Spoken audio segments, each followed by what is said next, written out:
Hey everybody, welcome back to Overspeed Shop. On this video, we're going to cover what it takes to take the backing plate bracket from a Wilwood brake kit for the rear and take it from a staggered position to a front mounts position. There are a couple parts involved, and I'm going to show you the process of doing that. So stand by and enjoy. All right, so the first thing we have to do is take the caliper off. That's a 3/8 Allen head. These two slide pins right here. Helps to go the right direction.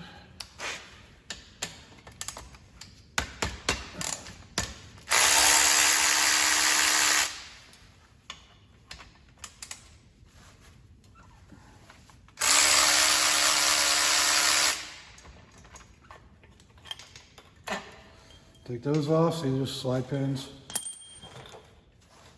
And pull the caliper out. Since I'm redoing those lines, I'm not too worried about bending it.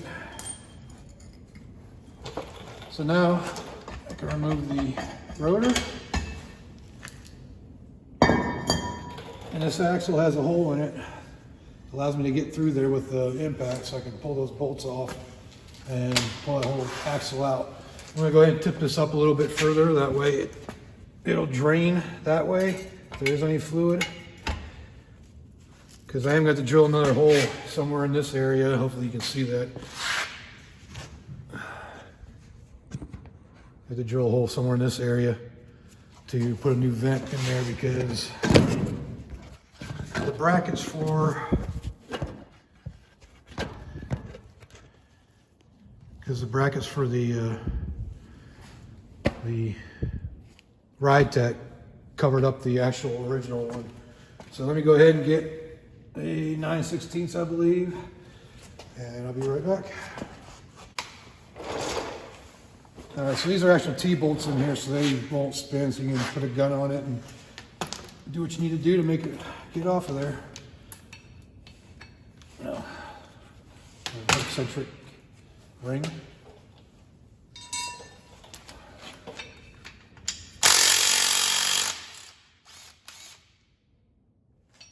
One,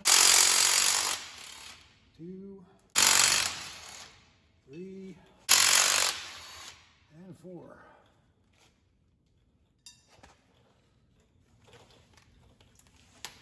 So as you can see, that loosened up the brake caliper, or the brake bracket. So now I just pop the axle out. Gets that last nut off of there.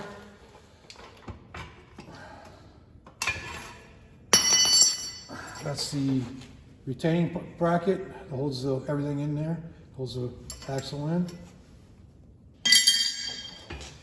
ahead and slide that out. Nice and oily. And then the bracket just comes right off. There's a little shim behind it. So now I can take this over to the bench and I'll show you how to take this and reverse everything and put it all together. The biggest thing is going to be this there's a little lever inside of here. There's a little lever. That's got to be replaced and reversed. That's the main thing, and the bracket for the parking brake. So let's get over to the bench and let's go through this. All right, so we're gonna go ahead and tear this thing apart. And yes, I like to wear gloves just because my hands are getting sensitive in my older years. So it helps to protect that. So first thing I'm gonna do is just reverse these brackets. This one's gonna come off, get replaced with this one, and we'll go back here. So I'm gonna get this off first.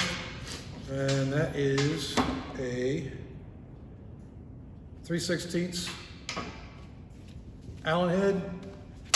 Go ahead and pull that off. As you can see, it's got 2 spacers here too. That's going to space it out. Take that off. And I'll remove those because this will be not used again. Because this is going to take over for the new bracket. It's going to go right here. The next thing's going to be this bracket here. Why they feel you need all these washers on there, I don't know. Maybe for different spacing. I guess it would make sense. If you have to shim it out to center your bracket, then you'd have to do that. So, and that's not the right size. So this size for these bolts is it's a 1/4 inch. So I'm going to take these off and basically just reverse it and put it, oh, okay, I'm going to use my impact. So I'm gonna just reverse this and put it over on this side.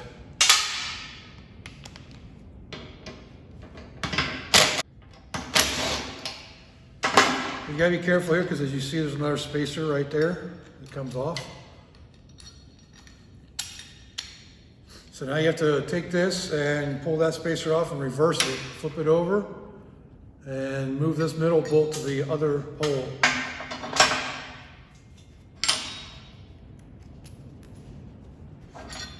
So move that to the upper hole now.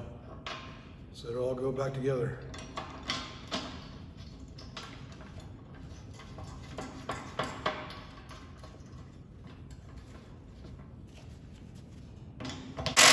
Alright, so that takes care of that bracket, that one's done. So now I gotta get this armature out so I can replace this piece that goes in here and reverses everything. And now this arm's gonna have to face the opposite direction because this needs to go on in that place. And you remove this bolt and that's gonna take the spacer out. So you just gotta be careful because this is all spring loaded and it's a pain to get back together. So I'm not sure how much of that I'm gonna film because there might be some swearing involved. So I'm gonna go ahead and take that off, get this bracket put on, and hopefully I can get that. Well, this will be the last thing that goes on. So I gotta take this little cube out here and relieve the pressure on these springs in order to get all that out. So I'm gonna remove that.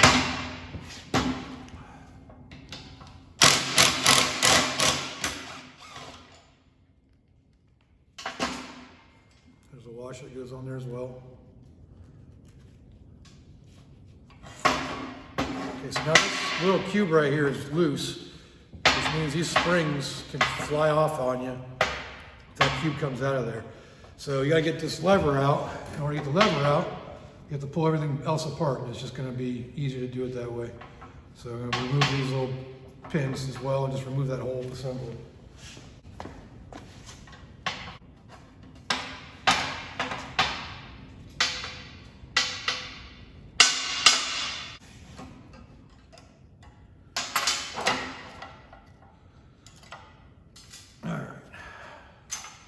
We get those off now. So this whole assembly just comes right off. So now, get this out of the way, and that out of the way. This right here is the lever I'm talking about that needs to be removed and reversed. This piece just gets flipped, and then this piece gets replaced for that, but it goes like this. So we're going to remove that and get it replaced.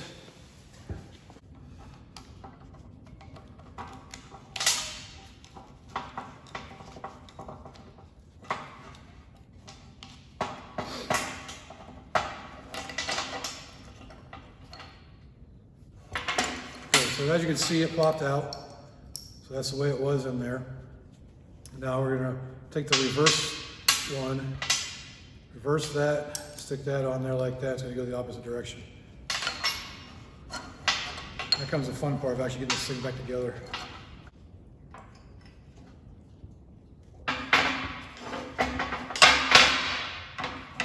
So you see, that's just held in there with that little bar. This is the other half of it. It holds it in.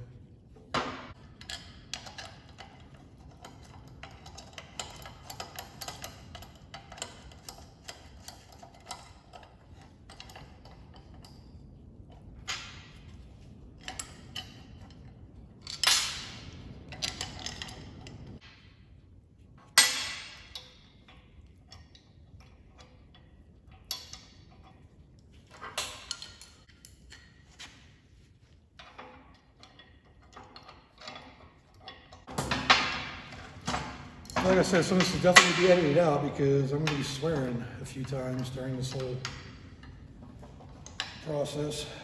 I'm going to tighten this down.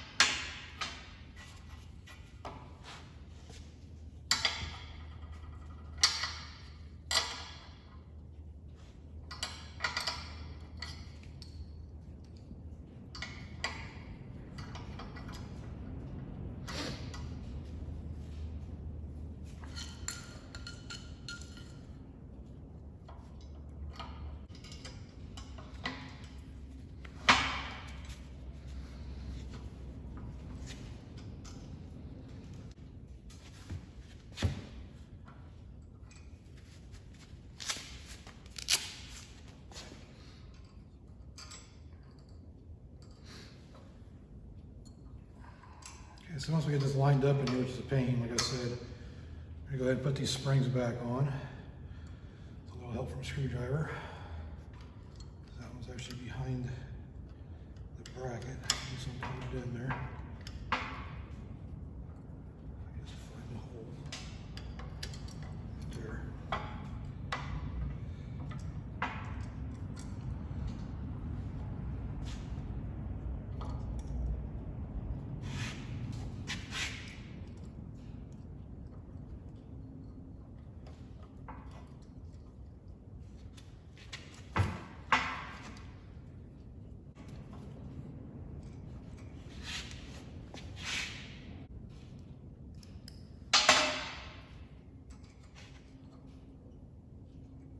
Do this by hand because it's kind of hard to do it with a tool. Maybe need all those old fashioned here.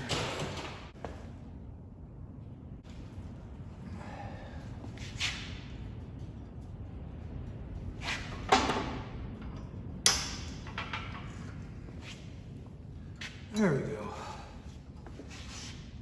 Sort of. There. Okay. Now we got that one in. Boy, it's being a pain in the butt. So now I gotta get this side to do the same thing, which is very difficult because of those springs. And get that into its groove there. It's a spreader adjuster in there. It should hold it. To lock it in there to where it's not supposed to be because something moved on me. All right, kind of go off camera there for a minute because I was getting a little upset with it because it wasn't just going the way it should. And that was actually my fault. It's because I had this, the piece that used to be this piece here that I replaced was in backwards, so it wasn't levering properly. But I don't know if you can see this or not, but as I pull this lever, watch this, you can see that parking brake engage. So that's all good now. Got the adjuster in there. Now it's ready to go back on the car.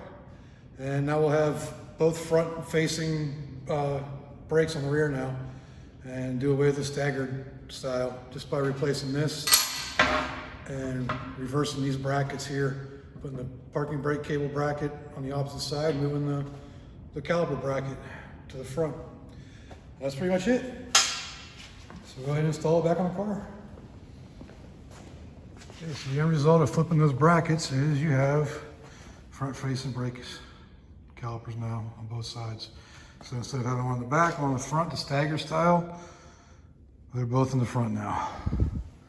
And they won't interfere with my shocks, which will be coming up from here now. Not that it would have interfered before, but why take chances? I have it set up so it's symmetrical. There you have it. All right, let's conclude this video on changing the Wilwood brakes from a staggered position to a front mount position. If there's any questions you have about it, go ahead and leave me a comment down there. If you like the video, leave a like and subscribe if you haven't subscribed. This is the kind of videos I post up on here, so I hope you enjoy them. And I really appreciate you watching, and I'll see you next time.